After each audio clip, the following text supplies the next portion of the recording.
पूरी जी बनाई सी सेल हो गई है। अच्छा हम साढ़े वास्ते कोई नहीं कोई शय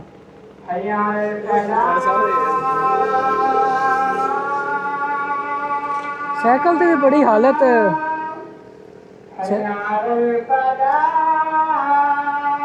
बड़े अरसे बाद नजर आए। 8,000 ਦਾ ਲਿਆ ਸਾਈਕਲ ਬਸ ਕੋਲਾ ਕੋਟ ਕਰਕੇ मैं क्या साइकिल की भी बड़ी हालत नॉर्मल जी रखी हुई है।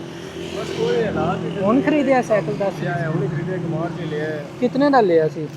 ਇਹ 8,000 ਭਰੇ ਆ ਉਹ ਲੇਡੀ ਦੇਖੋ ਨਹੀਂ ਹੁੰਦੀ ਇਹ ਵੀ अच्छा अच्छा ਕਹਿੰਦਾ ਰਾਜ ਚੰਦਰ ਤੁਹਾਡੇ ਸਾਹਮਣੇ ਦੀ ਗੱਲ ਹੀ ਤੁਸੀਂ ਦੇਖੇ ਵੀ ਹਾਲ ਹੈ रेडी तो मुश्किल होती है ना ਬੜਾ ਮੁਸ਼ਕਲ ਔਖਾ ਹੋ ਗਿਆ ਹੈਗਾ ਹੁਣ ਸਾਈਕਲ ਲਿਆ ਸਾਈਕਲ ਲਿਆ ਸਾਈਕਲ ਦੀਆਂ ਬ੍ਰੇਕਾਂ ਸ਼ਰੇਕਾਂ ਕੋਈ ਨਹੀਂ ਹੈ ਨਾ ਬ੍ਰੇਕਾਂ ਸਹੀ ਕਰਾਣੇ ਵਾਲੀਆਂ ਸਾਰਾ ਕੰਮ ਇਹਦੇ ਤੇ ਕਿੰਨਾ ਖਰਚਾ ਆ ਰਿਹਾ ਸਾਈਕਲ ਅਗੇ ਤੁਹਾਡਾ ਫੋਨ ਸਹੀ ਕਰਾ ਦੇਈਏ ਪਤਾ ਕਰਨੇ ਦੀ ਗੱਲ ਦੁਕਾਨ ਸਾਈਕਲ ਦੁਕਾਨ ਵਾਲੇ ਸਮਾਨ ਵਗੈਰਾ ਲੱਗੀ ਕੋਈ ਸੋਚਿਆ ਬ੍ਰੇਕਾਂ ਕਿਵੇਂ ਤੇ ਅੱਜ ਕਿੰਨੇ ਪੈਸੇ ਕਮਾਏ ਨੇ ਅੱਜ ਤੁਸੀਂ ਵੇਚ ਆਏ ਹੋ ਅੱਜ ਸਾਰਾ ਕੁਝ ਸਿਰਫ ਇਹ ਹੀ ਵੇਚ ਰਹੇ ਹੋ ਨਾ ਹੁਣ अच्छा कितने का बेचे?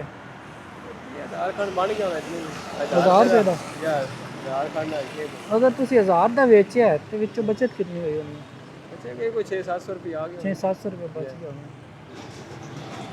ਤੁਹਾਨੂੰ कुछ पैसे देने आ तुसी साइकिल ठीक कराओ ठीक है ਇਹਦੀ ਸਾਈਕਲ ਦੀ ਬ੍ਰੇਕ ਤੇ स्प्रिंग पाने वाला एक स्प्रिंग केड़ा पहने वाला है? पथरी पाने वाली पतरी ते स्प्रिंग पहने वाला है ये पथरी नहीं वायलेट दो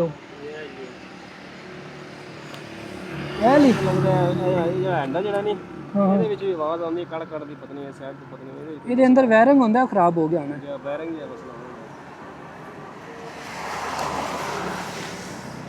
टायर शायद सही ने ये टायर टायर पिछले थोड़ा माड़ा ही है अगला को ले आओ तो चलो मैं तो दूसरा हो को देख कर गया कोई चलो ਅੱਗੇ ਬੰਦਾ ਪਾ ਲੈਂਦਾ ਇਹਦਾ ਤੁਸੀਂ ਨਾ ਸਾਈਕਲ ਦੀਆਂ ਬ੍ਰੇਕਾਂ ਨਹੀਂ ਜਿਹੜੀਆਂ ਬ੍ਰੇਕਾਂ ਸ਼ਰੇਕਾਂ ਠੀਕ ਕਰਾਓ ਤੇ ਇਹ ਪਤਰੀ ਜਿਹੜੀ ਪੈਣੇ ਵਾਲੀ ਆ ਵੀ ਪਵਾ ਲਓ ਇਹਦੇ ਅੰਦਰ ਜਿਹੜਾ ਕੱਪ ਹੁੰਦਾ ਨਾ ਮੈਨੂੰ ਲੱਗਦਾ ਉਹ ਖਰਾਬ ਹੋਣਾ ਹੈ ਉਹ ਪਵਾ ਲਓ ਠੀਕ ਹੈ ਪਿਛਲੇ ਕੱਪਾਂ ਦੇ ਅਗਲੇ ਦੇ ਪਤਾ ਨਹੀਂ ਕੀ ਚਲੋ ਵੇਖ ਲੈ ਸਾਗਰ ਉਹ ਵੀ ਆਰਾਮ ਪਤਾ ਕਰਾ ਛੜੋ ਚਲੋ ਕਰਾ ਲਓ ਠੀਕ ਹੈ यार तुसी है तो बड़ा घट माल पे बेच दे मतलब थोड़ी जी चीज़ां रखी हुई ने चाट ते गोल गप्पे इस तरह ही है ना